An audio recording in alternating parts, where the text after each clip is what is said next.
Buenas tardes y bienvenidos. Gracias, Severia Fernández, concejala de Acción y Promoción Cultural, por esta recepción en nombre del Ayuntamiento de León, que, como bien dice, se ha sumado a la iniciativa del homenaje a José María Merino, cediendo este espacio que nos va a acoger durante las próximas horas para poder rendir ese homenaje a uno de los hijos adoptivos de la ciudad de León.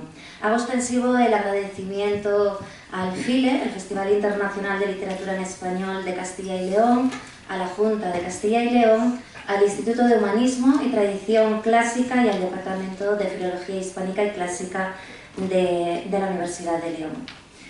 Muy rápidamente voy a comentar un poco cómo surge la idea. La organización de este evento parte de los dos grupos universitarios de investigación nacionales dedicados a la literatura fantástica e insólita. El GEF, Grupo de Estudios sobre lo Fantástico de la Universidad Autónoma de Barcelona, que a mí me gusta definir como el hermano mayor de esta familia investigadora aquí en España, porque posee muchísimos años de trayectoria como grupo, muchísimos méritos, con David Roas como director, y el GEIF, menos conocido, el Grupo de Estudios Literarios y Comparados de lo Insólito y Perspectivas de Género, y como decía antes, si el GEF es el hermano mayor, el GEIF es el hermano pequeño, ¿no? Por así decirlo, nacido en la Universidad de León, y que tengo la fortuna de dirigir desde hace 5 años. Yo soy hermana pequeña y como los hermanos pequeños solemos tener ciertos privilegios, ¿no? Un poco mimados, pues en este caso también sucede así en el caso de los grupos de investigación, y me van a permitir por ello que aproveche para agradecer públicamente a David Roas la complicidad y la constante protección con la que siempre nos ayuda desinteresadamente en toda nuestra andadura académica, porque realmente no hay mejor modo de crecer que trabajando con la alegría de saber que se hace en compañía y en familia. Así que, David, muchas gracias. Y muchas gracias por la idea, porque realmente la idea de este homenaje surgió en una conversación con el propio David Roas, que aquí nos acompaña. Es una idea que, desde luego, bueno, como es lógico, rondaba nuestras cabezas constantemente. Cada vez que celebrábamos un congreso, unas jornadas, acabábamos diciendo: qué grande Merino, cómo puede ser que no le hayamos hecho todavía un homenaje desde los grupos de investigación de lo fantástico. Y al final decidimos que eso no se quedara en palabras y que realmente, ¿no?, fuese un hecho. Bueno, tuvimos la mala suerte de que cuando tomamos esa decisión nos pillaron unos meses de pandemia terribles y bueno, lo intentamos organizar para abril, para estar más cerca a la fecha real en la que lo queríamos celebrar, pero al final tuvimos que ir posponiendo hasta este momento en el que nos parecía ya el más oportuno, porque realmente no teníamos ganas de dejarlo para más allá. Es una celebración doble, lo voy a resumir muy rápidamente. Por una parte, el 2021 nos ofrecía el 80 cumpleaños de José María Merino, ¿no? Era una cifra redonda, una cifra muy bonita como para dejarla pasar, y por esa razón a mí me gusta también decir que hoy celebramos 80 cumpleaños, que no podía ser un cumpleaños lejos de casa. Voy a utilizar el título de uno de tus poemarios, porque bueno, es una de las personalidades literarias fundamentales de la ciudad de León, y queríamos que tuviese su celebración aquí, ¿no? Además, como buen discípulo del maestro don Sabino Ordaz, siempre ha llevado a la ciudad de León y al territorio de la provincia a sus mundos de ficción, y desde ahí a la literatura universal. Por otra parte, no solo celebramos ese 80 cumpleaños, sino que nos gusta celebrar el indiscutible regalo que nos ha hecho a todos, y voy a explicar un poco esto. El indiscutible regalo que nos ha hecho con su obra, una de las ficciones más relevantes de la literatura en lengua española, que aunque tiene vertientes realistas muy interesantes, muy destacadas, y también ensayísticas, ¿no? Hay ensayos de José María Merino que son de obligada lectura. Sin embargo, esta ficción la ha convertido en uno de los representantes máximos de lo que llamamos la literatura de lo fantástico, de lo insólito, sobre todo de lo fantástico, pero también con una aproximación a lo mítico, a lo simbólico, a la ficción científica, ¿no? A una serie de variantes concretas de las estéticas no realistas. Pero también por el indiscutible regalo que nos ha hecho, no solo con su obra, sino con su persona, con su forma de ser. Siempre encantador, siempre cercano, amigo de sus amigos, y yo no tengo más que ver determinadas caras, ¿no?, en este salón, que lo demuestran desde luego, y siempre generoso con todos los que en algún momento, por una razón o por otra, nos hemos acercado a él.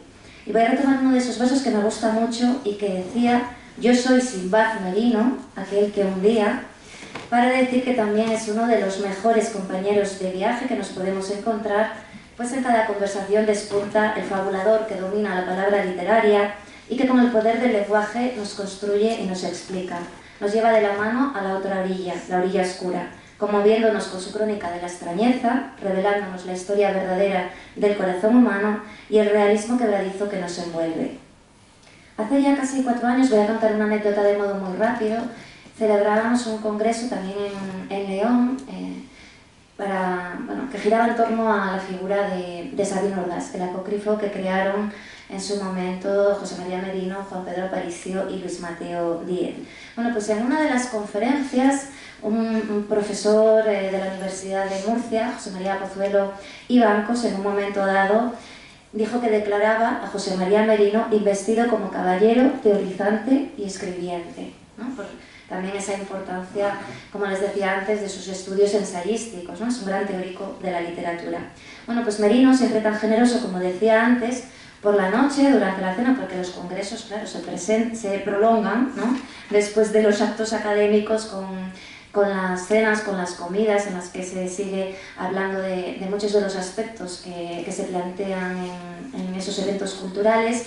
Por la noche, en un momento dado, esto no lo voy a poder reproducir bien, él se levantó muy solemne y con su voz, ¿no? Dijo que nos iba a proclamar a todos los organizadores del congreso y a todos los participantes en el mismo, y lo voy a leer para no decirlo mal, imagínenselo a él, porque yo no lo hago igual de bien, pero dijo: les proclamo caballeros y damas, soñadores y soñadoras que defienden la literatura con las armas.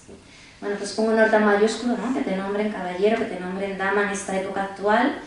Ese honor merecía una réplica, y en la clausura del congreso le dijimos que, aunque muy agradecidos, a los que amamos la literatura no nos hace falta ser proclamados caballeros y damas, porque prometemos seguir en la batalla, contentos de ser sencillamente fieles escuderos de aquellos que, como él, inventan la ficción convirtiéndola en espejo de la vida. Y aquí seguimos, 4 años después, querido José María, ¿no? Sin cambiar de idea, ahí sí que somos de ideas fijas, seguimos aquí soñadores y soñadoras, pero como fieles escuderos, cada vez más convencidos de que no puede haber mejor oficio ni mejor título que acompañaros en esta andadura literaria. Bueno, pues por todo ello, en este acto que hemos denominado, este primer acto, porque después tendremos una lectura de microrrelatos, en esta primera parte que hemos denominado la experiencia de lo fantástico mediante los fulgores de la ficción, queremos rendirle homenaje y estuvimos sopesando cómo hacerlo. Es imposible abarcar todas las facetas de la obra de José María Merino en una hora, aunque sea una hora larga, pero sí que podíamos hacer pequeñas escalas significativas. Por lo que contamos para ello con 3 especialistas en su obra que nos van a aproximar a 3 aspectos destacados: lo fantástico, lo transatlántico y la figura de Souto, ¿no? Profesor Souto, uno de esos personajes más conocidos. De tal modo van a tomar ahora la palabra seguidamente, y en el orden en el que los cito, David Roas, Fernando Iwasaki y Ángeles Encinar. David Roas los presento muy brevemente para no robarles tiempo. Además de escritor, después podrán escuchar alguno de sus microrrelatos, es uno de los máximos especialistas en la literatura de lo fantástico. Profesor de la Universidad Autónoma de Barcelona, director, como dije antes, del grupo de estudios sobre lo fantástico, director de una revista especializada en el tema, llamada Brumal, revista de investigación sobre lo fantástico, y es también investigador principal de diferentes proyectos del Ministerio, y recientemente ha recibido el premio ICREA Academia para seguir avanzando en la materia. Fernando Iwasaki, doctor en Historia de América por la Universidad Pablo de Olavide de Sevilla y profesor de las Facultades de Comunicación de la Universidad Loyola Andalucía, es un conocido columnista y uno de nuestros destacados escritores en español, autor de magníficas novelas, libros de cuentos y ensayos, y a mí me gusta también presentarlo como uno de los grandes intelectuales que nos podemos encontrar en la actualidad, con discursos lúcidos que siempre tienen el plus de unir inteligencia y humor. Y Ángeles Encinar, profesora de literatura española de la St. Louis University en Madrid y recientemente elegida como académica correspondiente de la Real Academia Española, Es especialista en narrativa contemporánea. Sus publicaciones han aparecido en revistas españolas, europeas y norteamericanas, pero aunque no he citado títulos de los demás participantes, en esta ocasión sí lo voy a hacer, voy a citar solo uno, porque es muy significativo en este momento: El arte de contar, los mundos ficcionales de Luis Mateo Díez y José María Merino, coeditado con Ana Casas en la editorial Cátedra, y que nace precisamente de un homenaje con formato de congreso internacional que ambas, Ana Casas y Ángeles Encinar, organizaron en 2016 en las universidades de San Luis University y de Alcalá. Bueno, pues van a intervenir ahora David Roas, Fernando Iwasaki y Ángeles Encinar, y tras sus intervenciones volveré a tomar la palabra mínimamente para introducir dos sorpresas. Perfecto, me voy a quitar el...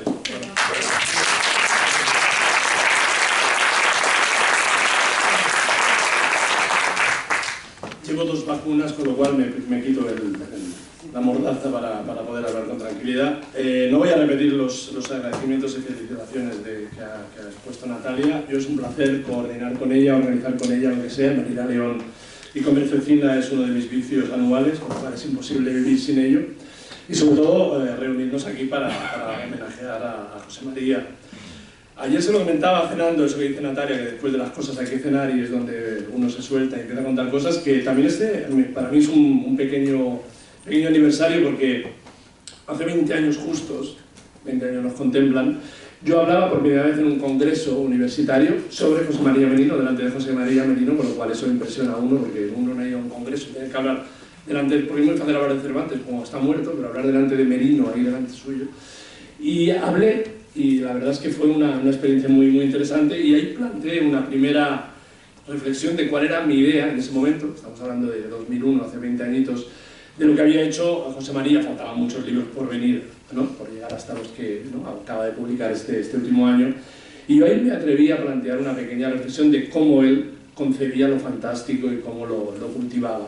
Lo que voy a hacer ahora, con estos 20 años también de continuo trabajo sobre su obra, es añadir alguna idea más, ¿no?, y ver un poco, de algún modo, cuál es la idea con la que José María trabaja en relación a eso que llamamos literatura fantástica. No voy a entretenerme en destacar algo fundamental. José María es uno de los grandes nombres lo ha dicho Natalia, no solo de la literatura en español, sino además de lo fantástico. Yo creo que en los 80, que es cuando empieza de algún modo a asentarse el género en España, él, Juan Pedro Aparicio, que ya se ha mencionado por aquí, Cristina Fernández Cubas, Pilar Pedraza, Juan José Millas, hay un cierto número de autores que todo el mundo conoce, abrieron muchas puertas para normalizar lo que era el cultivo de lo fantástico, que siempre ha sido un género y una categoría bastante maltratada en nuestro país. Siempre hemos pensado que éramos realistas y no es verdad. Y, como digo, su papel ha sido fundamental no solo en eso, no solo en los inicios de lo fantástico, sino en su influencia. Es una cosa que para mí es fundamental reclamar, y de algún modo es de lo que quería hablar yo aquí, aunque voy a hablar de su poética, los senderos que José María ha abierto y que nos han llevado a concebir un tipo de literatura fantástica que estamos cultivando. Está aquí Patricia, está Fernando, etcétera, varios autores y autoras en español, que mucho deben a estos autores, sobre todo a José María, en relación a ese cultivo de esa literatura que busca trascender los límites de lo real. Menciono algunos, he hecho una pequeña lista de cuáles podrían ser esos temas y esos asuntos centrales que yo creo que podrían dibujar el mapa merino, ¿no?, el universo merino de lo fantástico. La identidad de sus alteraciones es constante en su obra, el juego con la pérdida, con la duplicación, con la metamorfosis, con la transformación de las identidades, si es que existe una identidad fija. José María lo pone realmente en cuestión. La ruptura del tiempo lineal, yo creo que es un elemento esencial en su obra. La transgresión del espacio, la animación de los objetos siempre amenazantes, el juego con los objetos que se mueven, no solo simpáticamente a Disney, sino que evidentemente José María busca el lado oscuro de esos objetos que nos rodean y que pueden convertirse en objetos, en seres terribles. Los límites de la ficción. José María en su obra ha cuestionado constantemente cuáles son esos borrosos límites de lo que es real y no real, jugando con el sueño, jugando con la metaficción, con la idea de la literatura dentro de la literatura. El lenguaje, que yo creo que para mí es otro de los elementos fundamentales en su obra, la destrucción, la transgresión de los límites del lenguaje. No voy a hablar mucho porque Ángeles Encinar, que está aquí, va a hablar del profesor Souto, que es la esencia de la destrucción o del sufrimiento ante los embates del lenguaje y su relación con lo real. Mencionaré alguna cosa después, pero prefiero no meterme por ese camino. O el monstruo. El monstruo en José María Merino es constante, el juego desde los monstruos clásicos a la innovación en relación a esa figura fundamental de lo fantástico. Pero hay un elemento, yo creo, importantísimo, que está en su obra y en la de otros autores y autoras de esos 80, que nos ha marcado de forma radical, que quizás se hereda, digo quizá para ser elegante, pero se hereda, evidentemente, de Borges, de Cortázar, incluso se hereda de un maestro que sobrevuela sobre todos nosotros, que es Kafka, que es convertir lo fantástico en algo cotidiano, que parece una paradoja, y es el hecho de cómo lo fantástico actual se alimenta de lo que es de nuestra vida cotidiana, nuestra vida absolutamente prosaica y banal, y ahí es donde no hace falta construir caserones encantados con seres terribles, monstruosos, lovecraftianos, como lleva Fernando en su camiseta, sino que es el horror de lo cotidiano, de lo más banal, como a partir de la erupción de algo que no puede estar ahí, se descontrola y realmente nos produce horror. En una entrevista, José María lo decía, que uno de los términos que a él le funcionaba mejor para definir su obra era el realismo fantástico, que puede parecer una paradoja, pero yo creo que resume estupendamente. Y para no estar así divagando en lo abstracto, se me ocurrió hablar de un cuento. Y los minutos que me quedan voy a solo centrarme en un cuento, que es uno de los que más me gusta a mí, de los que más inquietud me producen, de su obra, que yo creo que resume muy bien todos estos conceptos que estoy planteando acerca de qué es lo fantástico para José María Merino. Y es un texto estupendo que se titula Los signos ordinarios. Es un cuento que está recogido en Cuentos del libro de la noche, que es un libro del 2005. Y es un cuento que va a estar basado en la ruptura del tiempo y del lenguaje. Yo creo que son los dos conceptos fundamentales que Merino articula ahí para provocar la inquietud y realmente la sensación de malestar en la persona que lee esa obra. Y eso es así porque es un cuento que ocurre en un momento temporal imposible. Y leo lo que dice el narrador justo cuando empieza. El narrador es el protagonista, dice: anteayer fue el último día de marzo y hoy es el 1 de abril, de manera que no sé qué día pudo ser ayer. Ojalá no vuelva a vivir otra jornada semejante. Tenemos un narrador que ha sobrevivido, no estamos en el típico cuento fantástico terrorífico, pero vamos a ver cómo este ser va a intentar explicarnos qué ocurrió en ese día imposible, en ese 32 de marzo o en ese -1 de abril, ¿no? Y es algo que no solo va a afectar a esa idea de que crea un tiempo que no existe, sino que eso va a venir acompañado de una destrucción del lenguaje. Lo fundamental del cuento, y a mí lo que me produce enorme desazón, es cómo ese personaje está en su realidad. Y lo voy a leer, las primeras impresiones que tiene, porque la primera vez que se va a dar cuenta de que su realidad no es su realidad es sacando dinero en un cajero, No estamos entrando en un caserón con miles de fantasmas horrendos o una cripta, sino el maldito cajero automático que todos visitamos casi cada día, ¿no? Dice el narrador: me sorprendieron primero los billetes desconocidos, de colores oscuros, con signos indescifrables e imágenes raras, y luego descubrí que tampoco era capaz de identificar los números del teclado, que había marcado sin mirar en la repetición de la vieja costumbre. A partir de ese momento comprendí que aunque las calles mantenían el trazado y la forma habituales, es decir, era su calle, su ciudad, los carteles, los nombres, los números, los anuncios habían transformado sus señales familiares en otras, cuya ininteligibilidad marcaba lo cotidiano con un aire de lejanía y amenaza. Y entonces se va a dar cuenta de que no entiende el lenguaje que le rodea, ni los números, ni los signos lingüísticos leídos y escuchados, va a comprenderlos. Entonces va a la oficina. Fijámonos que estamos en un mundo totalmente banal, totalmente cotidiano y diario. Regresé a la oficina, dice, y no fui capaz de entender la lengua de mis compañeros, abundante en lo que parecían onomatopeyas y chasquidos, expresada con resoplidos y sonidos discordantes que obligaban a que sus rostros adoptasen muecas extrañas. Entramos ya en una especie de animalización, monstruización de esos seres que son sus compañeros de oficina de cada día. El texto de los documentos que componían sobre mi mesa, lo que iba a ser el trabajo de la jornada, ofrecía la misma oscuridad, la aberrante disposición de signos deformes y embarbiados. Entonces se va del trabajo y va a su hogar, va a su casa, donde todos habitamos, donde todos esperamos que las cosas funcionen, estamos protegidos, es el hogar. Y dice: parecía mi casa de siempre, y el de siempre es magnífico, es la perfecta definición de lo fantástico. Lo que parece de siempre ya no va a ser nunca más lo de siempre, va a ser destruido. Continúa el narrador y dice: la casa en que he nacido, donde viví tantos años con mis padres, con mi padre cuando mamá murió, con ella hasta que murió también, y los objetos, los retratos, los recuerdos, los muebles, los libros, mostraban el aspecto manso de tantos años de compañía, son los de siempre. Pero las inscripciones, las cifras, las palabras habían sufrido la horrenda transformación, y en algunas fotos había rostros extraños, o gentes con monstruosas máscaras de animal, perros, cerdos, jirafas. En la tele, en la radio, los locutores de costumbre hablaban la lengua misteriosa. Y como ocurre lo fantástico, y este fantástico cotidiano en el que estamos trabajando en la actualidad, que suceden las cosas y van a dejar de suceder porque sí, el fenómeno pasa. A la mañana siguiente, ese personaje se va a despertar, cuando entramos en el orden cronológico normal, el calendario vuelve a funcionar y estamos en el esperado 1 de abril, dice el narrador: he despertado muy pronto, y en el reloj de la mesita encontré los signos numéricos de toda la vida, de siempre, de toda la vida, marcando las 7 menos 10 del día 1. Encendí la radio con temor, pero una voz bien conocida dijo claramente que el tiempo seguirá fresco e inestable. También los libros contienen textos que pertenecen a la única lengua que conozco bien.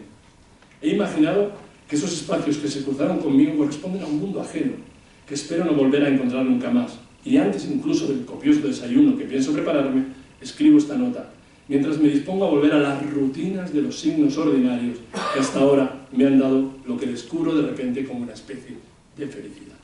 Volver a la normalidad, a esa rutina de lo ordinario en la que todos habitamos, calma a ese personaje, pero eso no borra lo que ha ocurrido en ese día imposible.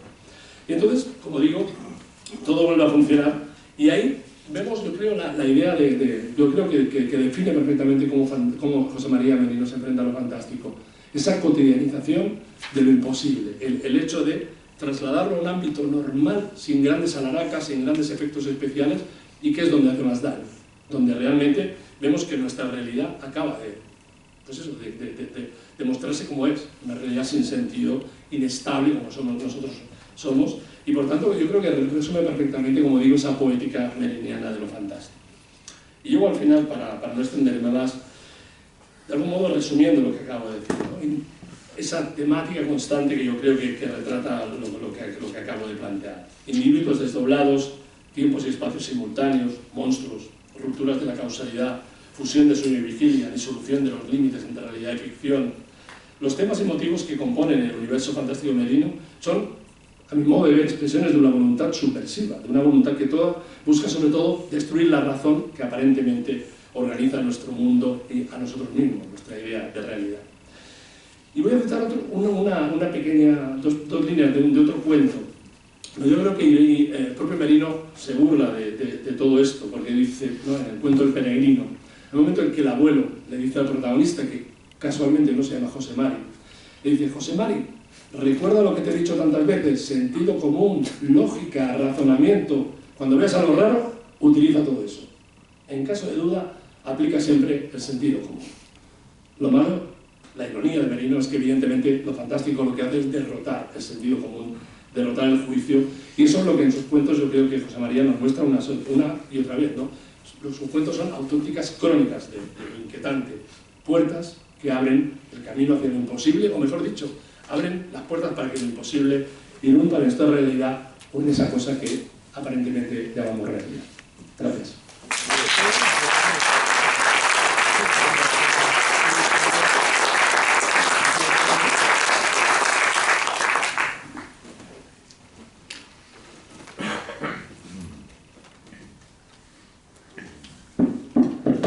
Esto va a ser casi coreográfico, ¿no? Como desplazar el micrófono.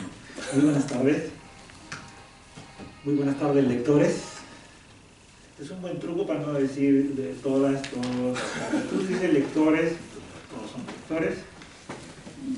Perdonen que no me quite la máscara, porque lo que no quiero es respirar si cada uno tuviera su micrófono. Sí, ¿verdad? Y habiendo nacido en Perú, teniendo un apellido japonés y viviendo en Sevilla, yo tengo más virus que cualquiera. Así que prefiero no contaminar más el micrófono.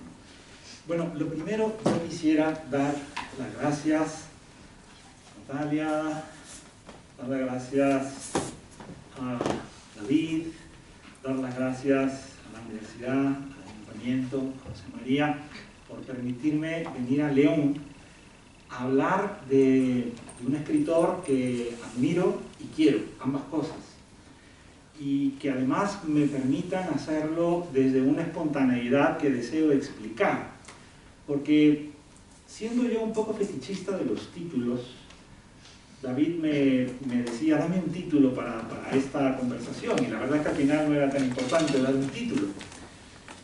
Pero a mí se me ocurrió la idea del transatlántico, Merino transatlántico. Me gusta jugar con los dobles sentidos.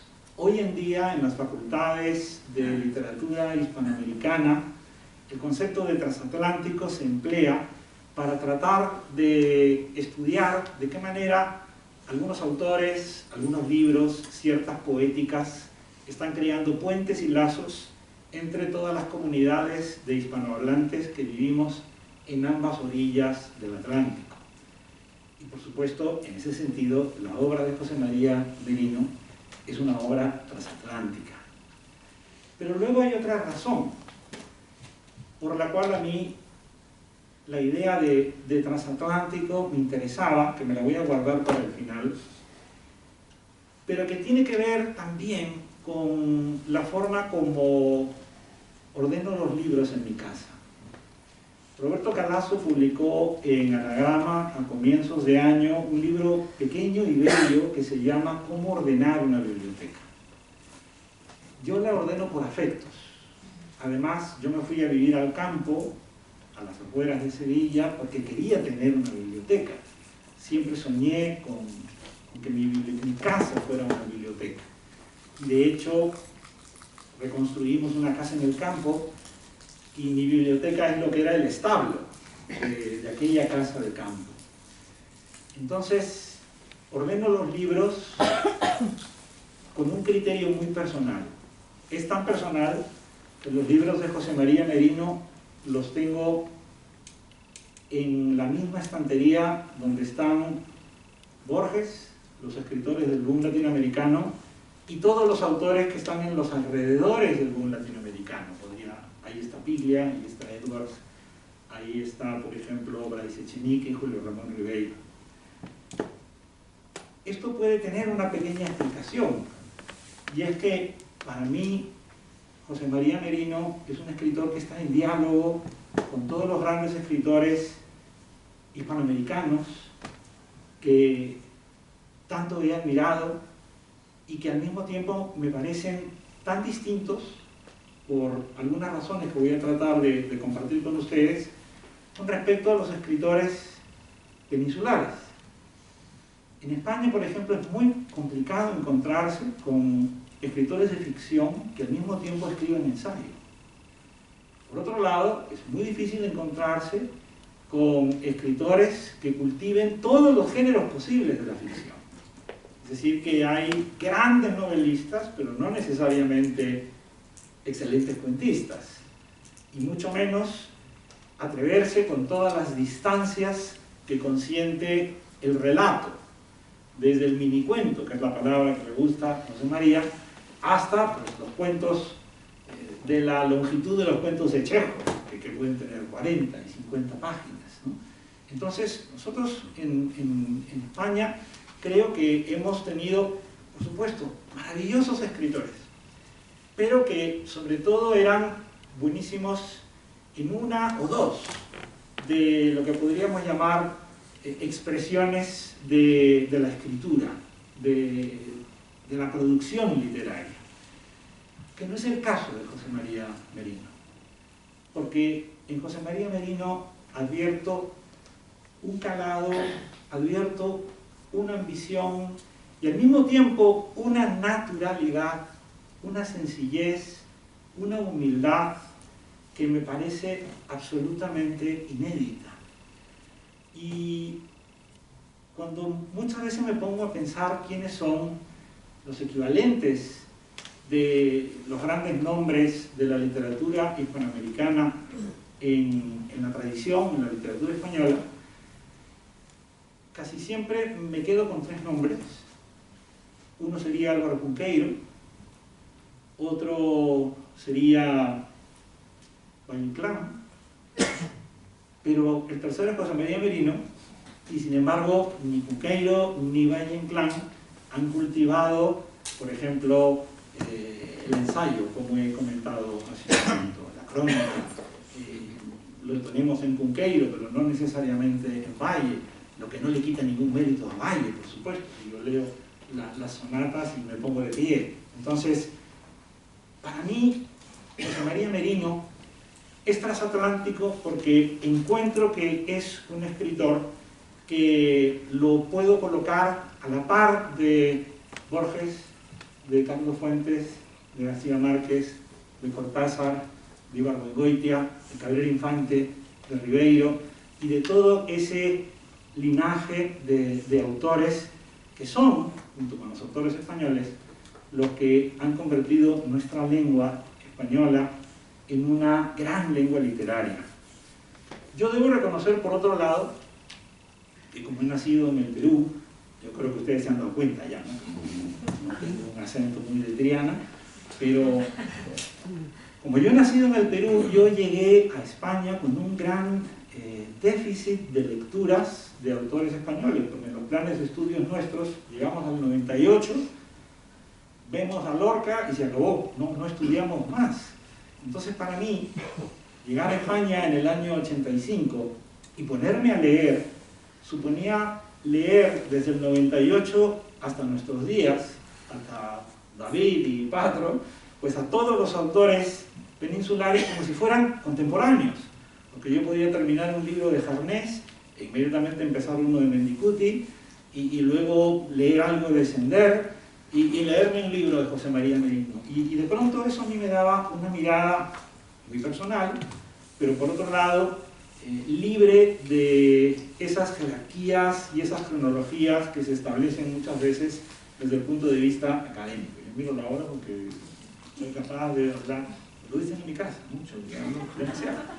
Entonces, para mí esa es una de las razones por las cuales José María Merino es transatlántico, porque él mismo, para mí, representa, encarna todo eso que ahora los filólogos están tratando de decir de todos los escritores latinoamericanos. Es decir, a José María Merino le podría dar el piropo que le hizo Borges a Quevedo. No es un literato, es una literatura. Y yo quiero hablar de esa literatura. No me voy a centrar, sabía que David iba a hablar de lo fantástico y de un relato en concreto. A mí me gustaría hablar de José María Merino como lector, porque él es una biblioteca. Y cada vez que leo sus novelas, o leo sus cuentos, o leo, por ejemplo, sus ensayos, descubro todo lo que ha tenido que leer para crear esas narraciones maravillosas. Fíjense que esto para mí es muy importante, porque hay escritores que lo son estupendísimos de imaginación. Son capaces de crear a veces ex nihilo, de la nada, casi sin lecturas. Su fantasía, su creatividad es muy grande. Pero hay autores que son librescos. Crean, por supuesto, pero crean a partir de todo lo que han leído. Y cuando uno lee a José María Merino, o lee a Borges, o lee, por ejemplo, a Carlos Fuentes o a Cortázar, uno ve detrás la biblioteca. Y eso para mí es lo que me parecía fundamental de decir hoy, porque he tenido la dicha en estas últimas semanas de tomar la balda donde tengo los libros de José María y empezar a asombrarme, porque cuando uno está a veces escribiendo y leyendo al mismo tiempo, hazme una reseña de este libro, preséntame este otro, pierde la perspectiva del conjunto. Pero cuando uno tiene delante todos los libros de José María Merino, uno se da cuenta que es una literatura. Uno se da cuenta de la diversidad, de la profundidad de cada uno de esos libros. Pero además, detrás de cada uno de esos géneros, de esos grupos, hay una biblioteca. Por ejemplo, cuando uno lee los cuentos de Merino, como muy bien ha señalado David, el elemento fantástico aparece. Me ha gustado eso de que José María convierte los enseres en seres, ¿no? Las cosas las anima, ¿no? Bueno, pues está Kafka, está Borges, está Cortázar, pero también está Hemingway, pero también está Cheever. Es decir, en los cuentos de José María Merino está todo el universo de escritores de cuentos. Lo mismo ocurre cuando uno lee los mini cuentos, los los relatos que tienen 15 o 20 líneas, que ahora les llamamos microrrelatos, pero que ya Cortázar los escribía en Historias de Cronopios y Lucamas, ya Julio Torri, el mexicano, los escribía también. Nadie le llamaba microrrelatos. José María Merino viene de esa tradición. Él no se apunta al microrrelato porque ahora esté de moda escribir microrrelatos, sino porque hay una tradición muy sólida y muy rica de narraciones muy breves, concisas, rotundas. Calvino nos hablaba de ellas en sus propuestas para el próximo milenio, y José María Merino asume el reto de escribir ese tipo de historias a partir de sus lecturas de ese tipo de historias. De sus novelas yo podría poner un par de ejemplos, porque con estos ejemplos sería ya suficiente para acreditar lo que quiero decir. Nadie podría escribir una novela como la que escribió José María Merino de Los sueños de Lucrecia León sin haber sido capaz de consumir, leer todo lo que conocemos sobre el barroco. Las visiones de Lucrecia es un libro en el que José María Merino tiene que haber invertido horas de lectura entre fuentes primarias y, por supuesto, fuentes secundarias ingentes. Y lo mismo con las novelas que él ha agrupado luego en un volumen unitario y que se titula ese volumen Las novelas del mito, donde están todas sus lecturas de las crónicas de Indias. Yo he estudiado historia de América, por supuesto conozco mucho las crónicas quinientistas del Perú y de México, y las novelas de José María Merino parecen haber sido escritas por un historiador harto de la historia y que deseaba contar en forma novelesca todo aquello que había leído en los cronistas. Pero si nosotros nos acercamos a un libro, que es un libro que a mí me parece extraordinario, ficción continua, es un libro donde además hay un ensayo breve, pequeño, que se llama Leer, aventura y arte, donde, en palabras del propio José María Merino, crepita, palpita todo lo que he tratado de decir en este momento. Y es que en su obra, detrás, hay una biblioteca. Una biblioteca que además es riquísima, diversa. Es una biblioteca tan compleja que José María ha tenido que criarse al profesor Souto para que sea el lector de las cosas más frikis y más extravagantes y rocambolescas, que es otra forma de erudición. Y a mí me parece fantástico porque es algo que, por ejemplo, solo lo ha hecho Monterroso. Monterroso también creó un alter ego, escritor y humanista, que era Eduardo Torres, y este profesor Souto, de José María Merino, para mí es como Eduardo Torres de Monterroso. Y como les digo, es otra expresión más de esa naturaleza transatlántica de José María Merino. Yo veo en él un taller de lectura, veo en él un club de lectura, y veo, y aquí viene, y con esto termino, mi segunda razón por la cual yo hablaba de una biblioteca. En los grandes transatlánticos existen las bibliotecas. Yo recordaba de mis lecturas de niño, y esto es fantástico también, porque los libros que yo leía de niño eran los mismos libros de lectura infantil de José María Merino. Julio Verne lo leímos los dos igual, porque cuando ambos éramos niños, el hombre no había llegado a la luna. Entonces, para los dos, aunque él tenga pues un poquito más de años que yo, estábamos en ese mismo universo de fantasía. Ahora un chico joven que ya vio Star Wars, no le vas a dar a leer El viaje a la luna, porque le va a producir una sensación un poquito extraña. Pero al haber leído Julio Verne, yo recordé que en el Nautilus había una biblioteca de 12.000 libros. En el Titanic había una biblioteca. Lo curioso es que la biblioteca del Titanic estaba no recuerdo cuál sería el nombre, pero es el nivel del barco de la segunda clase.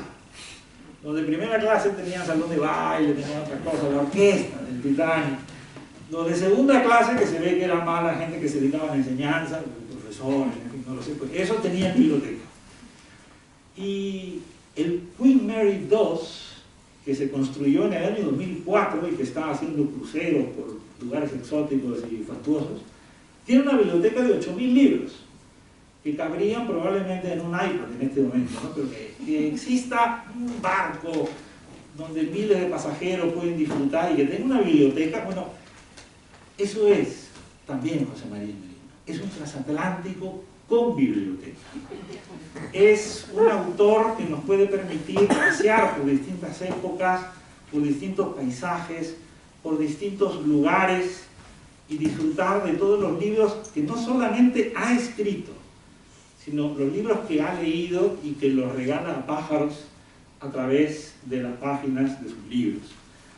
Yo no quiero terminar mi intervención solamente congratulándome de que hemos podido finalmente participar en un gran homenaje a José María Merino en León.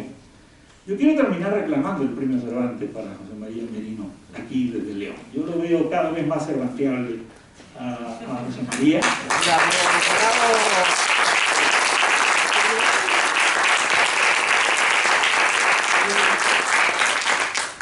Y como la gente va a decir, en León han pedido, sí, pero lo han pedido uno que tiene apellido japonés y que no pueden decir que hay aquí una especie de conchabeo. Entonces yo, de verdad, creo que nos reunimos aquí no solo para rendir nuestra admiración a la obra de José María Merino, sino que yo personalmente creo que es una de las grandes figuras literarias de nuestra lengua, en todos los géneros, y creo que sería de justicia, sería maravilloso y se lo merece un premio como el Cervantes. El Cervantes se merece a José María Merino. ¡Bravo!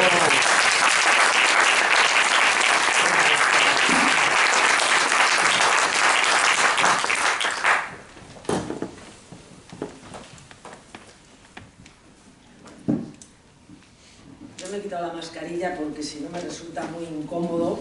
Espero que los virus madrileños no afecten mucho a este micrófono, pero bueno. Pues hemos quedado en que yo hablaría del profesor Souto. Bueno, en primer lugar, muchísimas gracias a los organizadores y es un placer estar en León. Siempre es un placer venir a León, una ciudad preciosa y en esta ocasión también acompañados de José María Merino y de Luis Mateo Díez, dos escritores leoneses que lo merecen todo, en efecto. Bueno, pues el profesor Souto es un personaje emblemático de José María Merino. Apareció por primera vez en Las Palabras del Mundo dentro de la colección El viajero perdido, en el año 1990. Y desde entonces ha sido protagonista de cuentos, ensayos, minicuentos, incluso una novela corta. Ha conquistado a los lectores merinianos, lo hemos visto que ya han hablado de él todos, ¿no? Y ha seducido a su creador. Alguna vez, dice Merino, reclama para sí algunos cuentos o textos que voy escribiendo, hasta el extremo de que no le importa que le suplante en ocasiones. Por ejemplo, dijo, ese personaje, el profesor Souto ha dicho, no fue el ser humano quien inventó la ficción, sino la ficción lo que inventó al ser humano. Por ello, concluye el autor, y esa ficción que nos inventó, que nos constituyó, nos ha hecho entender lo que somos a través de ella, que es para lo que de verdad sirve la verdadera literatura. Entonces, el profesor Souto se convierte en su alter ego. Decía Merino, deposito en él todo lo que no conozco a propósito de los aspectos materiales, estructurales, internos, extraliterarios o preliterarios del lenguaje. Souto encarna a la perfección dos temas sobresalientes en la narrativa de José María Merino, la búsqueda o la pérdida de la identidad y la metaliteratura.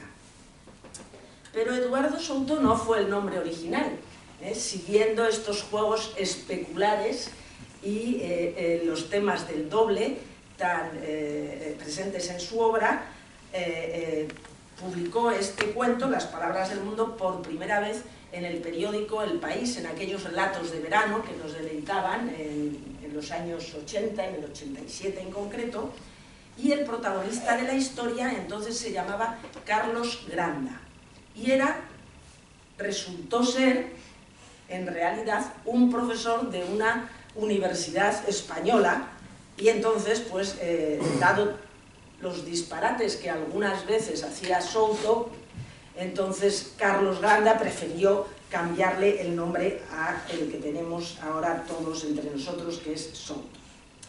En las Palabras del Mundo se presenta a este profesor prestigioso que, a pesar de sus méritos docentes e investigadores, no ha obtenido la cátedra debido al abuso de poder en su departamento, algo que sucede muy normalmente, ¿verdad? No vamos a mirar a ningún departamento en especial. Esta adversidad podría ser el detonante de su desvarío, la percepción de las palabras sin plena significación y, por tanto, la incomprensión del discurso. La importancia del lenguaje en la configuración de la identidad del ser humano es motivo fundamental de reflexión en este cuento, siempre imbuido de humor. A propósito de él, ha afirmado el autor: refleja la profunda convicción de que nuestra verdadera sustancia es el lenguaje.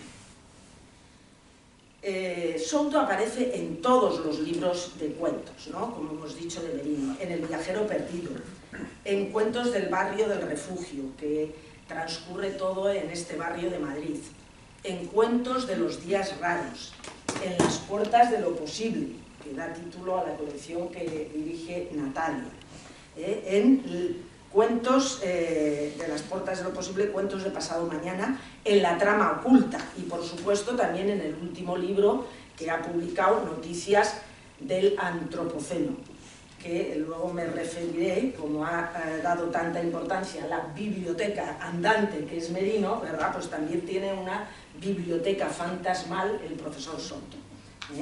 Entonces, como vemos, aparece en todas sus ficciones, en ensayos, por ejemplo, en Días imaginarios, en el otro libro que tiene aquí José María, La glorieta de los fugitivos, y también él protagonizó una serie de minisoutos patafísicos.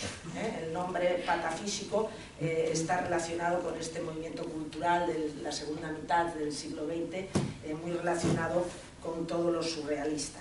Pues él los escribió porque indudablemente el profesor Souto exigió a Merino que quería un libro. Y yo tuve la suerte de que me escogieran Souto primero, y Merino después, para que fuera la editora. Entonces ahí reunimos todos los cuentos de Souto, la novela corta, luego también los mini ensayos y otra serie de mini cuentos patafísicos, ¿no? Minisoutos. Voy a centrarme en dos aspectos importantes, como decíamos, en el alter ego, que es Souto. En Días imaginarios, el volumen, que era una mezcla, un jardín, que dice Merino, con todo tipo de flores, ¿verdad? Había un título que era La sombra en el umbral, y lo atribuye al profesor Souto. Y ahí reflexiona sobre el mito del doble, tan practicado en su narrativa y un motivo recurrente en la literatura fantástica. El relato también le sirve para hablar del proceso creador, y entonces se da cuenta de que muchas veces el doble puede convertirse en un adversario, y afirma: los escritores deben procurar que la relación con su doble sea lo más pacífica posible. Para contrarrestar ese influjo ominoso, lo convierte en alter ego y de este modo lo controla. Desde entonces el profesor Souto ejerce esa función. Muchas veces nos dice en varios ensayos: en aquella mesa redonda, cuando le tocó el turno al profesor Souto, leyó lo siguiente, o simplemente un texto del profesor Souto. En los 17 minisoutos se presenta el asombro ante la realidad histórica del siglo XXI, como también aparece en este libro. Habla sobre el fanatismo religioso, las nuevas teorías científicas, entre muchos otros temas. Y con frecuencia, desde el ámbito de lo fantástico, que caracteriza su obra, se alude a la sorprendente realidad, o a las interferencias entre realidad y ficción, o entre vida y literatura. Por ejemplo, hay un título, Bisturí, de estos minisoutos, que concluye con una excelente greguería, homenajeando a Ramón Gómez de la Serna. La profesora protagonista necesita una operación y resulta que cuando va a la consulta se llama el doctor Ramón, pero le aparece con la cara, el doctor Román, pero le aparece con la cara de Ramón Gómez de la Serna, ¿no? Ahí hay una serie de juegos de intercambio entre ellos y, lógicamente, pues no es de extrañar que en la revisión posoperatoria es Ramón, suplantador del doctor Román, quien le entrega a la paciente una rosa roja y un papelito con su ingeniosa invención, bisturí, insignificante instrumento que logra eliminar poderosos universos destructivos en expansión. Como han hablado aquí mis dos compañeros, tantos de Borges, pues aquí tenía puesto saltar, pero no voy a saltarlo, ¿vale? Voy a hablar del reflejo especular y la contaminación de lo extraño que dominan el discurso en Calle Laprida. Al alojarse en una habitación que se llama la habitación de la bailarina, el profesor Souto queda sometido al poderoso efecto del espejo. Y por supuesto surge siempre la duplicación, el reflejo, etc. Esto se extiende a la comunicación que mantiene el protagonista y el taxista que le lleva a la dirección solicitada. Y así se alteran las frases, el letrero con el nombre de la calle Laprida, que proporcionan imágenes invertidas. Les había preparado, no sé si se puede ver, pero no entenderán nada, ¿verdad? A no ser que lo leamos, ya hemos llegado. Laprida.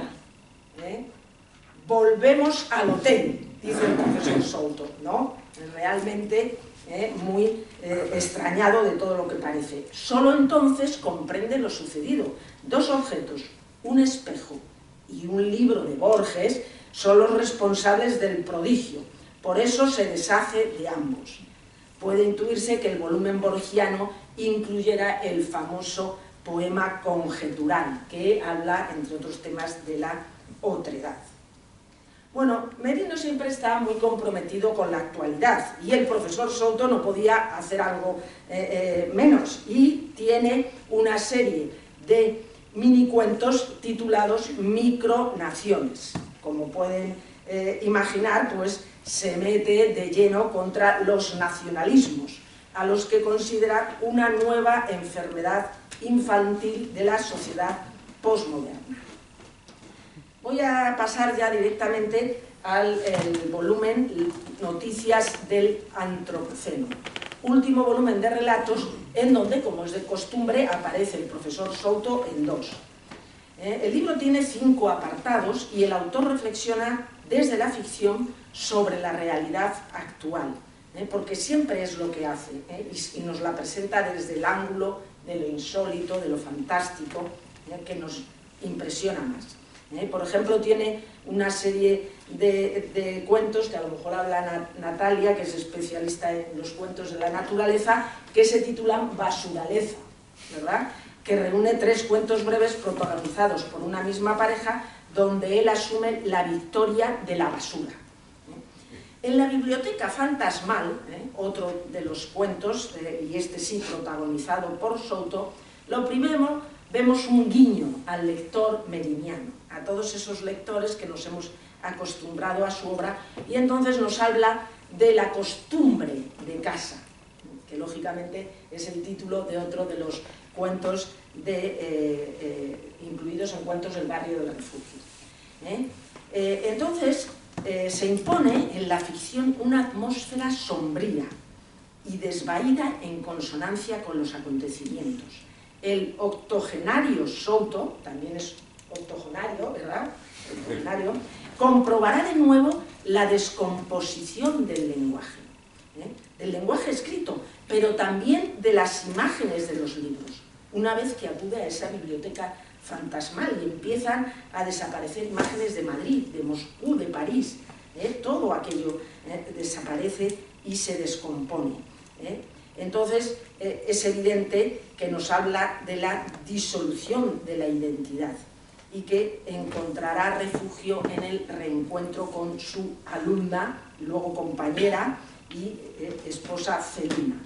Viene al caso citar las palabras de Luis Mateo Díez, que también nos acompaña en esta celebración, con relación a estas experiencias a propósito de la descomposición y la desaparición. Decía en un libro muy bonito, Luis Mateo, Balcón de Piedra, que al reflexionar sobre la orilla oscura, decía: acarrear la desaparición como una especie de vértigo de la huida tiene algo de simbólico.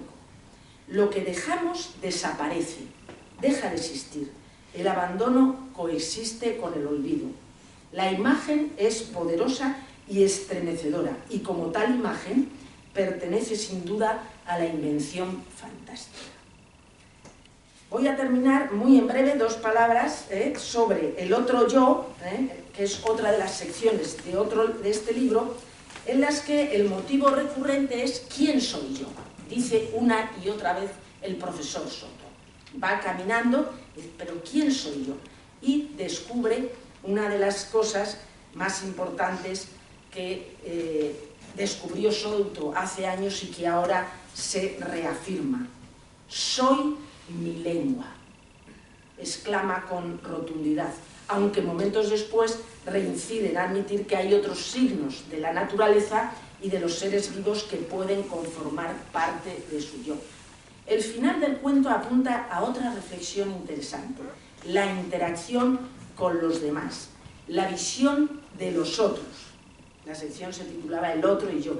La visión de los otros como elemento constitutivo de nuestra identidad. Termino con este parrafito que me gusta y lo voy a leer. El profesor Souto es un personaje quijotesco, forjado desde su origen en la dicotomía cordura-locura, que siempre ha estado al servicio de los intereses literarios de su autor.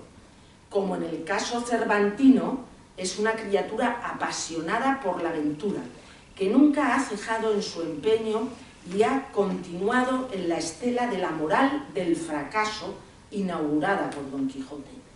Con su praxis también ha defendido la autonomía del personaje y de la ficción. Sus historias están arraigadas al microcosmos meriniano.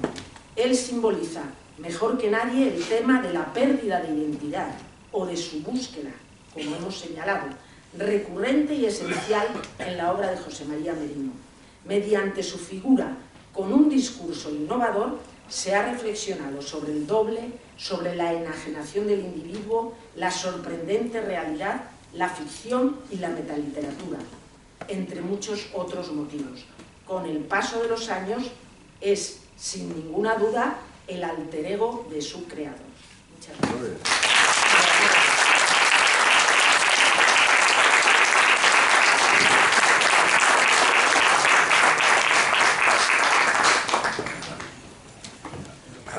Bueno, como ven, yo dije que iban a ser 3 calas, han sido 3 calas breves en el tiempo porque no podíamos extendernos más, pero realmente profundas en su planteamiento y que han puesto sobre la mesa muchísimos aspectos fundamentales de la obra de José María Merino.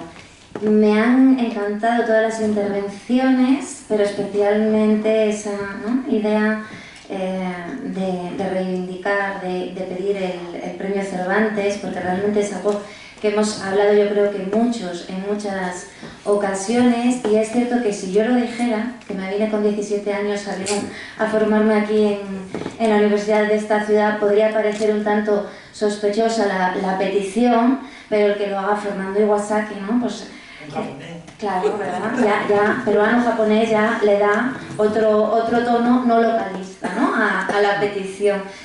Porque además yo llegué, pues como decía, con 17 años y me encontré con un maravilloso profesor en la Universidad, José Enrique Martínez Fernández, que nos aproximó a la obra de todos estos grandes escritores con Sociedad Inventada y con otros libros, y después de pronto empezaba a conocer en diversos actos culturales a Nicolás Miñambres, a Alfonso García, que celebraban estos congresos maravillosos también de literatura leonesa y que iban poniendo en valor nuestra literatura, ¿no? Y realmente demostrando que en este caso lo local era lo universal, como siempre habían defendido estos grandes escritores. Otras voces de la universidad, como el prestigioso Salvador Gutiérrez, también ha hablado en muchas ocasiones de José María Merino, y a todos sus artículos, sus textos, conferencias, se han ido uniendo los de pues, muchos investigadores nacionales e internacionales, porque yo a donde he viajado siempre me he encontrado con alguien que me dice: de León, qué gran tierra, ¿no? Qué grandes escritores. Directamente hacen esa reflexión y siempre salen estos nombres a relucir. Yo en el prólogo no voy a hablar, Ángeles, para no alargarlo mucho, pero en el prólogo es verdad, a Cuentos de la Naturaleza, sí que comenté que realmente hay muchísima bibliografía ya sobre la obra de José María Merino, ¿verdad? Ha generado muchos estudios y cada vez que vamos a congresos de lo fantástico, incluso a congresos de literatura en español, simplemente nos encontramos siempre con alguna comunicación sobre José María Merino, ¿no? Con cualquiera de las facetas de su obra. Pero yo creo que ha generado mucho y va a seguir generando mucho. Y durante mucho tiempo, por esa riqueza, me acuerdo también esa imagen de un transatlántico con biblioteca, y por esa mirada cervantina que habéis puesto también en valor en la mesa. Yo debería pasarle la palabra ya al homenajeado para que cerrara, pero no lo voy a hacer porque voy a invitar a Luis Mateo Díez a que suba unos minutos y le dedique unas palabras. Ellos siempre nos han demostrado, como decía antes, con mucha generosidad el valor de la buena literatura. Ven con tranquilidad que tenemos tiempo, pero también el valor de la amistad, y eso me parece que es algo que también queremos poner de relieve en este momento. Sin nada, por Dios, un minuto. Primero, decir la envidia que tengo. Yo era un niño envidioso, muy malo, y ahora tengo una envidia de Merino porque Merino ha traicionado a los amigos. Ha cumplido 80 años antes que los demás. No hay derecho, o sea que te lo recrimino. Nada, segundo, deciros que Merino ya era Merino antes de ser Merino. O sea que lo que nos ha contado Fernando, esta cosa de lo que habéis hablado todos, en fin, con tanta maravillosa prudencia y atino, el Merino joven, el Merino previo a ser este Merino con el que tanto nos congratulamos y que tanto agradecimiento le tenemos por una obra maravillosa, era Merino el poderoso. Pero es verdad, era Merino el poderoso. Merino tenía ya unas cualidades de narrador, todavía secretas, pero era el poderoso. ¿En qué sentido? Pues bueno, por ejemplo, había un problema en León sobre el problema de las setas, que aquí nunca sabíamos mucho, y la institución de turno, la concejalía tal, tenía que decir: oye, llamar a este chico, a Merino, porque era un experto en micología. Y luego, por ejemplo, pues no lo sé, en Madrid, yo recuerdo que hubo en algún momento en que en el colegio mayor donde estaba se fundieron los plomos y alguien tuvo que decir: oye, llamar a Merino para que arregle esto porque hay un apagón en Argüelles. Bueno, y aparte de esto de Merino el poderoso, que en fin, es de lo que nos hemos no solo congratulado, sino beneficiado a nuestros amigos, Merino ya fue pronto un viajero perdido. Era un viajero perdido que nunca se extravió. Es curioso porque Merino nunca se extravió. Pero ahí hay una razón que hay que decir aquí en público, es una razón de homenaje, porque tenía una chica que lo ataba corto. Era Maricano, ¿no? Y Carmen Alberto lo ataba corto. Y además debemos darle un aplauso a Maricano.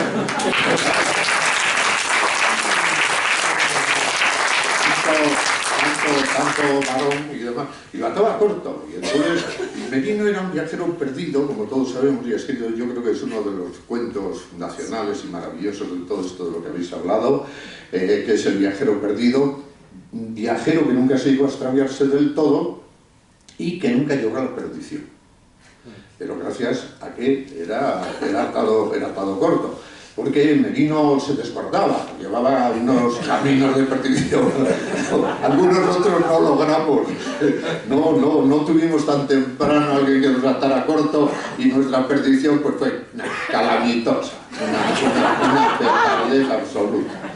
Y además, Merino siempre escribió de cosas de altura, siempre con una gran trascendencia, y algunos otros de los perdularios, pues al final, no sé, eran fábulas de extraviados. Y eso Merino siempre ha sido un caballero impoluto, un auténtico ejemplo. Y luego está esta otra vertiente de la amistad. El Merino no se dedicaba a hablar de su obra, se dedicaba a hablar de la obra de sus amigos, para ver cómo la endosaba, a ver cómo podía vender a los amigos. Entonces, cuando yo conocí a Merino, pues me había llegado ya a mis oídos como un señor que se llamaba Merino contaba los cuentos de Mateo en medio de los suyos. Entonces, cuando conocíamos a los grandes amigos de Merino que nos rodeaban, pues siempre venía uno: hombre, Mateo, aquel cuento tuyo tal que anda contando por el Merino. Y claro, era una manera de dar a conocer siempre a los demás en vez de venderse a sí mismo. Merino es recatado, elegante y discreto. Y en este sentido, sí, remato, para no ponerme pesado, porque claro, la amistad es un bien que está por encima de todo. Merino y yo nos hemos hecho mayores, yo aquí de los 80, pero claro, le miro con envidia, ¿verdad? Para ver cómo, aunque tenemos ya muchos problemas, no vamos a ponernos ahora aquí a dejar constancia radiológica de nuestras vicisitudes. Pero ahí está la beta de la amistad. Entonces, claro, la amistad, leer a Merino es maravilloso, descubrirlo. Yo creo que hemos tenido aquí hoy vertientes variadas de lo que supone la obra de Merino, la intensidad, la emoción, la variedad, la fantasía, todas estas cosas extraordinarias. Eso es maravilloso. Y yo no voy a decir que no lo cambio por nada, no. Lo cambio por la amistad. Como creo que la amistad es el sentimiento más noble, más poderoso y que más largo alcance tiene, por encima del amor y de estas cosas menores. Porque al final es la amistad. Y además la amistad contribuye, en el amor hay amistad, o hay aborrecimiento y demás, no.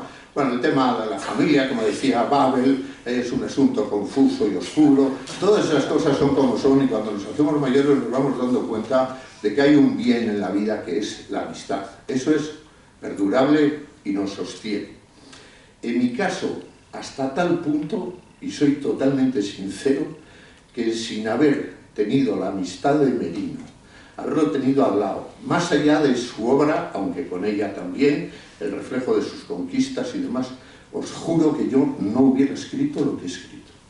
Todo lo que he escrito, se lo debo a la amistad de Merino y a mi hermano Antonio Álvarez, que es un perdular.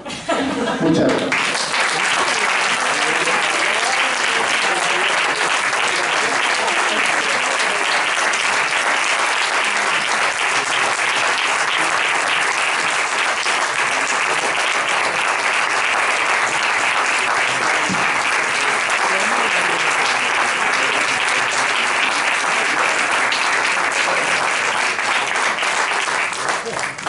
Qué maravilla, Luis Mateo, qué grandes son los dos, ¿no? Y yo ya amenazo, ya te lo dije en su momento, no te escapas, yo sé que es en septiembre, si no me equivoco y me traicionan a las fechas, septiembre de 2022 cumples los 80.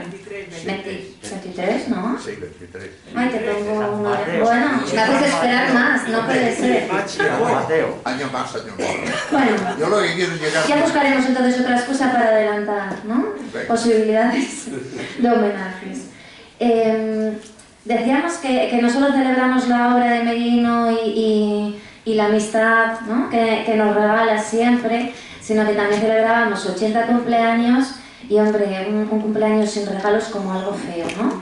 Entonces vamos a aprovechar ahora en esta ocasión, antes de que yo le dé la palabra para cerrar con las palabras del homenajeado, como debe ser en un acto de este tipo, va a subir Yolanda Gutiérrez, subirá por parte de Sofcaple para hacerle un especial regalo desde la Sociedad para el Fomento de la Cultura de Amigos del País de León.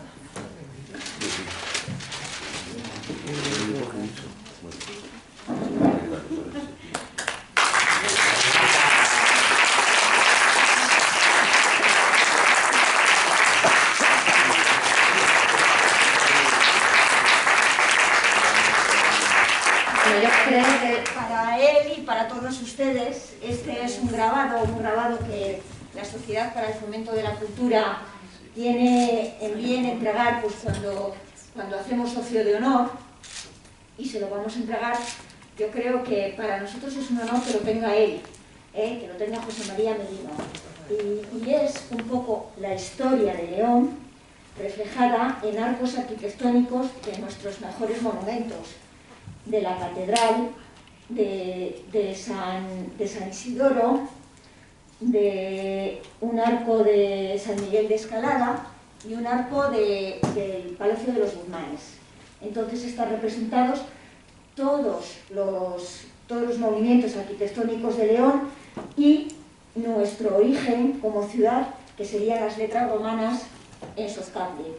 Y para nosotros, pues bueno, es un honor que lo tenga José María Merino. Y pone a José María Merino en reconocimiento a su labor literaria, siempre teniendo presente las tierras leonesas. Muchas gracias. Muy bien.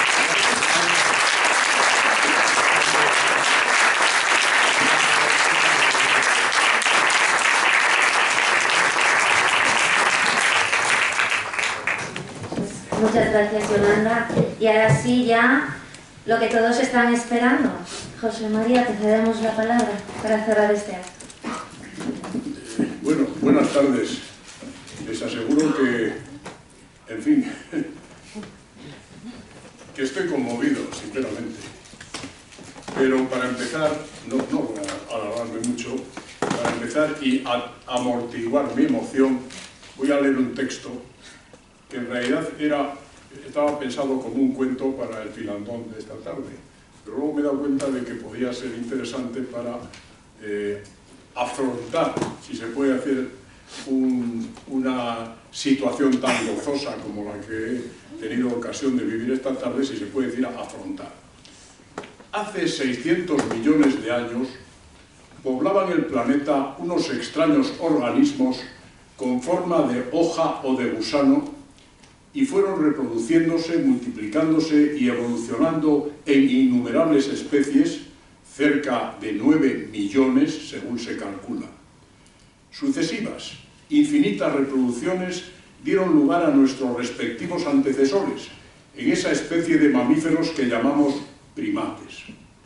No me digan que no es raro que de toda esa azarosa y complicadísima cadena biológica y genética, uno de los resultados, bastante improbable si no imposible desde el punto de vista de las oportunidades, sea precisamente el Homo sapiens y luego, tras muchas vueltas y revueltas, cada uno de nosotros. Y todavía hace más misteriosas todas esas difíciles casualidades el hecho de que gracias a la profesora Natalia Álvarez, con la colaboración de todos los grupos de Cabló y con la Concejalía de Acción y Promoción Cultural, y lanzo un saludo a Evelia Fernández, estemos aquí reunidos con ella en el Salón de Actos, Ángeles Encinar, Fernando Iwasaki, David Rojas y yo mismo, Luis Mateo Díez y otros compañeros, Julia Ochoa, Patricia Esteban Erlés, en fin, que estemos reunidos hoy, que tan generosamente se me homenajea el 3 de julio de 2021. Bueno, a algo tan extraño como todo eso no lo denominamos fantástico, sino lo consideramos la realidad. Eso es la realidad. Primero, que exista cada uno de nosotros. Segundo, que coincida precisamente hoy y que estemos aquí en este salón hablando de Merino. Bueno, pues miren, y además me encanta, y lo de Sozcable ya es una vuelta de tuerca, ya es como lo fantástico con un límite más, ¿no? Porque me encanta que encima en mi ciudad, porque esta es mi ciudad, yo me crié aquí, yo aquí pasé la adolescencia, estoy rodeado de gente a la que quiero, de amigos, vamos, está efectivamente mi esposa leonesa, están amigos de la infancia, amigos de la adolescencia, están compañeros de la Real Academia Española, amigos de toda la vida dentro de la literatura y fuera de ella, en fin, estoy, y es algo que digo, bueno, ¿esto pertenece a la realidad o estoy viviendo un cuento fantástico? O sea, soy el profesor Souto que está soñando, y yo creo que antes, además le vi entrar y salir al profesor Souto, o esto es así. Bueno, pues miren, sí, es así, porque la realidad tiene algo. Se ha creado efectivamente, absurdamente en España, una especie de desprecio histórico hacia lo fantástico. Lo fantástico, claro, competía con lo metafísico, competía con lo religioso, y por eso se lo atacó tan duramente. Pero, ¿por qué llamamos fantástico a algo que nos pertenece, que hizo que seamos lo que somos? Nosotros somos un primate. Ya saben que el 99% de nuestro ADN es el mismo que el del chimpancé, un 1% lo separa. Entonces, ¿por qué nosotros de pronto somos lo que somos? Bueno, porque empezamos a tener eso que se llama pensamiento simbólico, empezamos a dibujar lo que veíamos, empezamos a hacer música, empezamos a 1, 2, 3, creamos el cero, que es la nada, imaginen ustedes, el cero es la nada, ¿no? Y además, sobre todo, para entender el mundo desde el principio, con el lenguaje, inventamos el lenguaje, pero el lenguaje nos sirvió sobre todo para crear la ficción, para intentar entender la realidad a través de la ficción. La ficción está en nuestra naturaleza profunda, ¿no? Bueno, y entonces, pues, además, eso lleva consigo lo simbólico, lleva consigo también un poco el juego del simbolismo, de la construcción de celebraciones. Estamos viviendo en este momento, yo tengo la suerte, la dicha de estar viviendo un momento de celebración en el cual yo soy además el protagonista. Pero eso es algo que pertenece sobre todo a la ficción, pertenece a la mitología, pertenece a esas construcciones que el ser humano ha ido haciendo, ¿no? Bueno, y encima hasta me dicen, me hablan de un premio, sí, en fin, no, esto no pertenece, si esto es la realidad, reconocerán ustedes que la realidad está impregnada profundamente de lo fantástico. Yo estoy viviendo pues una situación que yo creo que tiene más de fantástico que de realista, si pudiésemos hablar así, ¿no? Y lo que sí les digo es que para mí ha sido muy gratificante y muy estimulante. Me siento estimulado, gratificado, porque es la celebración de mi cumpleaños, de mi primer 80 cumpleaños. Y bueno, no podían haberme hecho regalo mejor. Todos ustedes. Además, han ido hablando de elementos, efectivamente. Los cuentos de la naturaleza, miren, los cuentos de la naturaleza los escribí yo, pero el libro lo hizo Natalia. Ella es la responsable. Ella construyó ese libro, ¿no? David Roas habla de los límites de la ficción. ¿Cuáles son los límites de la ficción? ¿En qué punto estamos? Porque a veces se pretende establecer como una radical frontera entre lo que es ficción y lo que es realidad. Pero ¿de qué estamos hablando? ¿De qué estamos hablando? ¿De qué se nutre la ficción en muchos casos? No digamos ahora con las nuevas tecnologías, que ahí estamos entrando casi en la metaficción, no sé qué será eso. Luego, efectivamente, David Roas, Fernando Iwasaki, bueno, me encanta, Fernando, y te agradezco lo del transatlántico. Esa nueva visión del transatlántico habrá que meterla en el diccionario de la RAE.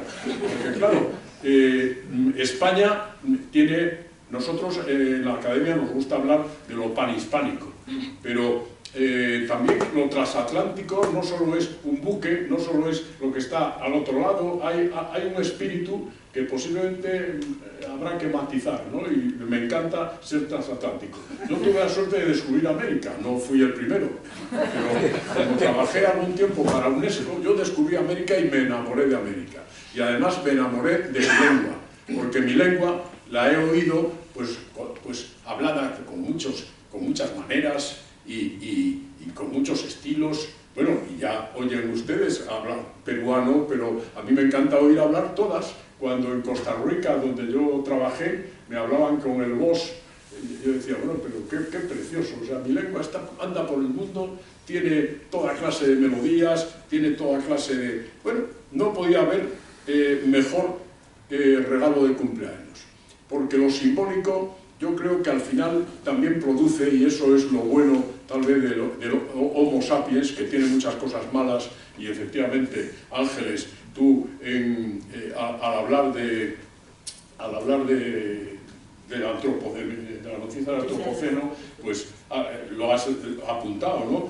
El ser humano tiene cosas abominables, pero tiene algo que es el afecto, la amistad, como decía Luis Mateo Díez, esta cosa que no se parece a ninguna otra, porque yo, por ejemplo, con mi esposa, aparte del amor, me une la amistad, tengo una amistad profunda con ella, y eso no es, yo creo, un regalo, uno de los regalos que tenemos como seres humanos para nuestra gratificación, para nuestro estímulo, y eso hace mucho más atractiva la realidad, que generalmente es tan huraña y tan atroz.